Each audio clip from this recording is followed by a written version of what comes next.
다행스럽게도 무안국제공항 여객기 사고에서 기적적으로 생존한 남자 승무원 이야기는 분명 우리 모두에게 충격과 경이로움을 가져다주는 사건이었다. 그는 목포항국병원으로 후송된 후 내가 여기 왜 오게 된 것이냐며 당시의 상황을 기억하지 못한다고 말했다. 착륙 직전 안전벨트를 매고 있었다는 마지막 기억 이후 모든 것이 끊겼다고 했다. 왼쪽 어깨 골절과 머리 부상을 입었지만 의식은 뚜렷했다. 이 모든 것이 단순히 운명이라고 할 수밖에 없는 기적이었다. 하지만 이런 생존의 경이로움을 함께 축하하기는커녕 여초 커뮤니티에서는 정반대의 반응이 나왔다. 일부 여초 커뮤니티 여성은 남자 승무원이 혼자만 살려고 했다며 표독스러운 비난을 퍼부었다. 그도 같이 죽었어야 했다는 말까지 나왔다고 한다.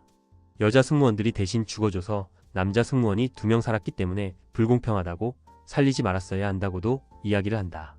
극단적인 일부 여성으로 한정된 표현으로도 보이지만 해당 글은 추천수가 50을 돌파하며 여초 커뮤니티의 베스트로 올라와 있는 실정이다. 정말 충격적이고 끔찍한 반응이 아닐 수 없다.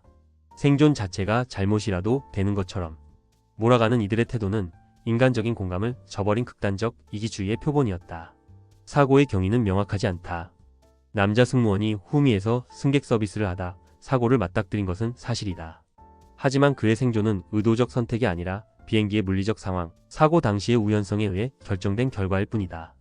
생존한 이유를 두고 비난하거나 그가 생존자라는 이유만으로 무차별적으로 공격하는 것은 비논리적이며 잔인하다. 여초 커뮤니티에서는 이를 남성과 여성의 대립구도로 끌고 가려는 분위기가 만연하다.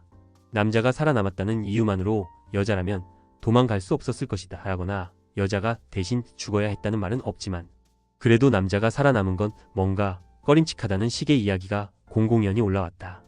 그들의 화살은 사고 원인을 묻기보다 단지 생존자의 성별에만 꽂혀 있었다. 더 나아가 그들은 이번 사건을 빌미로 과거 다른 사고들까지 끌어들여 여론전을 벌이고 있다. 세월호 사건을 떠올리며 당시 희생된 사람들을 조롱하거나 특정 성별에 대한 비난을 퍼부었던 일들이 이번에도 반복되는 모양새다. 비슷한 패턴의 혐오와 갈등 부추기기가 반복되고 있다.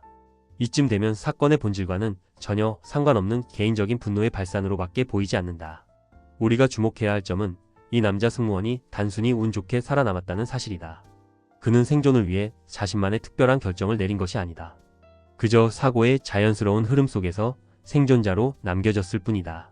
그를 공격하고 생존을 조롱하는 이들의 반응은 우리 사회가 생존자에 대해 어떤 태도를 취해야 하는지에 대해 근본적인 질문을 던진다. 사고 생존자를 둘러싼 비난은 결국 인간성이 결여된 혐오의 극단을 보여준다.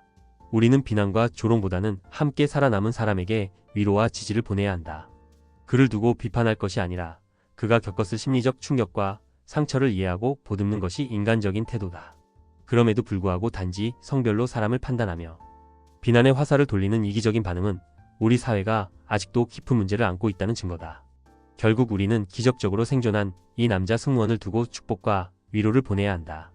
그의 생존이 단순한 우연이라 할지라도 그것이 우리에게 가르쳐주는 메시지는 단 하나다.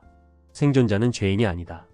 그리고 그 생존에 대해 악의적인 반응을 보이는 것은 더더욱 인간적인 태도가 아니다. 이 사건을 통해 우리는 혐오가 아닌 연대의 중요성을 되새겨야 한다.